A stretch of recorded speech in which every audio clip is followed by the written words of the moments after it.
ఆదోనిలో భారీగా పట్టుబడిన వెండి బిస్కెట్లు. మొత్తం 13.5 కేజీల వెండి పట్టుకున్న ఆదోని 2 టౌన్ పోలీసులు. ఇద్దరి అరెస్ట్. ఆదోని 2 టౌన్ పోలీసుల వాహన తనిఖీల్లో భారీగా వెండి బిస్కెట్లు పట్టుబడ్డాయి. ఎలాంటి బిల్లులు, చెల్లుబాటయ్యే పత్రాలు లేకుండా తరలిస్తున్న 13.510 కేజీల వెండిను పోలీసులు స్వాధీనం చేసుకున్నారు.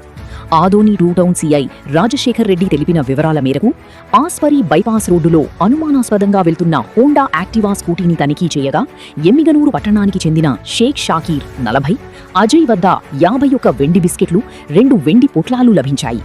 వెండితో పాటు స్కూటీ, 2 మొబైల్ ఫోన్లు, నగదును సీజ్ చేసిన పోలీసులు కేసు నమోదు చేసి వెండి మూలాలు మరియు సరఫరా వివరాలపై విచారణ చేపట్టారు.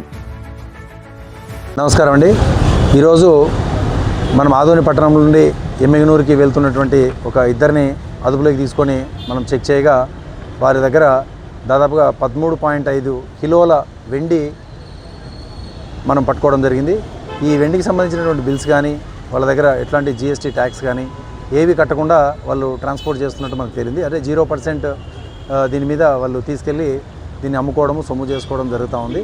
సో దీని మీద మనకు ఉన్నటువంటి ఖచ్చితమైన సమాచారంతో ఈ యొక్క షేక్ షాకీర్ దాదాపుగా 40 సంవత్సరాలు ఉంటాయి.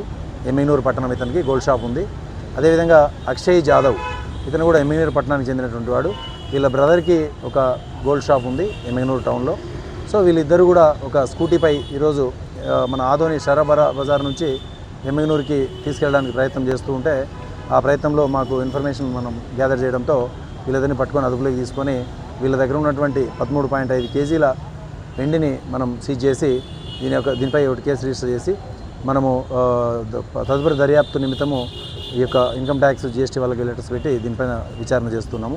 దీని విలువ సుమారు 33 లక్షల రూపాయలు ఉంటుంది. సో దీన్ని మనము ప్రజెంట్ ఇది అంటే ఎటువంటి బిల్స్ కానీ, ట్యాక్సెస్ కానీ కట్టినటువంటిగా మనకి ఎక్కడ లేవు. సో కాబట్టి దీన్ని ఫర్దర్ ఇన్వెస్టిగేషన్ చేస్తూ ఉన్నాం.